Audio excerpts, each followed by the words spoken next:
कागज आज हमारी जिंदगी का बहुत जरूरी हिस्सा है, लेकिन बहुत कम लोग जानते हैं कि कागज का आविष्कार किसने किया और कागज के आने से पहले लोग कैसे लिखते थे। पुराने समय में जब कागज नहीं था, तब लोग पत्थरों पर लिखते थे। कहीं मिट्टी की तख्तियों का इस्तेमाल होता था। मिस्र में पेपिरस नाम के पौधे से लिखने की चीज बनाई जाती थी, लेकिन वह असली कागज नहीं था। भारत में ताड़ के पत्तों और भोजपत्र पर लिखा जाता था। कई जगह जानवरों की खाल का भी उपयोग होता था। ये सभी तरीके बहुत महंगे थे और आम लोगों के लिए आसान नहीं थे। समय के साथ इंसान को एक ऐसी चीज की जरूरत महसूस हुई जिस पर लिखना आसान हो, जो हल्की हो और सस्ती भी हो। यहीं से कागज के आविष्कार की कहानी शुरू होती है। कागज का आविष्कार सबसे पहले चीन में हुआ था। आज से करीब 2000 साल पहले चीन में त्साई लुन नाम के एक व्यक्ति थे, जिन्हें कागज का जनक माना जाता है। त्साई लुन चीन के शाही दरबार में काम करते थे। उन्होंने देखा कि लिखने के पुराने तरीके बहुत कठिन हैं, इसलिए उन्होंने नया तरीका खोजने का सोचा। उन्होंने पेड़ों की छाल, पुराने कपड़े, मछली पकड़ने के जाल और घास को पानी में भिगोकर अच्छी तरह पीसा। फिर उस गूदे को पतली परत में फैलाकर सुखाया। जब वह सूख गया तो एक पतली शीट बन गई, जिस पर आसानी से लिखा जा सकता था। यही असली कागज था। जब यह तरीका चीन के राजा को दिखाया गया तो राजा बहुत खुश हुए और त्साई लुन को सम्मान दिया गया। इसके बाद चीन में कागज का इस्तेमाल तेजी से बढ़ने लगा।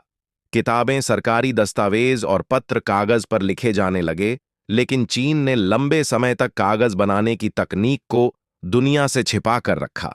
बाद में यह कला चीन से बाहर फैली। सबसे पहले कोरिया और जापान पहुंची, फिर अरब देशों तक पहुंची।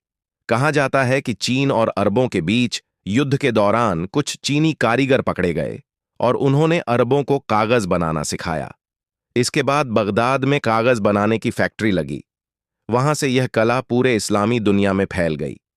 अरबों ने कागज को और बेहतर बनाया, उसे ज्यादा मजबूत और चिकना बनाया ताकि उस पर साफ लिखा जा सके। इसके बाद कागज यूरोप पहुंचा।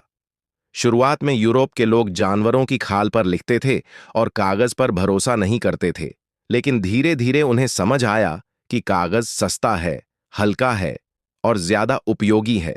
यूरोप में कागज के आने से शिक्षा में क्रांति आ गई। किताबें सस्ती हो गईं और आम लोग भी पढ़ने लिखने लगे। बाद में छापे खाने का आविष्कार हुआ, जिससे कागज की मांग और बढ़ गई। भारत में कागज का इस्तेमाल अरबों के जरिए शुरू हुआ। पहले यहां ताड़ के पत्तों और भोजपत्र का इस्तेमाल होता था, लेकिन मुगल काल में कागज बहुत ज्यादा प्रचलित हो गया। सरकारी रिकॉर्ड, किताबें और फरमान सब कागज पर लिखे जाने लगे। आज के समय में कागज के बिना जिंदगी की कल्पना करना मुश्किल है। स्कूल की किताबें, कॉपी, अखबार, परीक्षा के पेपर, नोटिस और जरूरी दस्तावेज सब कागज पर ही होते हैं। हालांकि आज डिजिटल युग आ चुका है, फिर भी कागज की अहमियत खत्म नहीं हुई। अगर कागज का आविष्कार नहीं होता तो ज्ञान का प्रसार इतना आसान नहीं होता। इतिहास, विज्ञान और शिक्षा का विकास इतना तेज नहीं होता।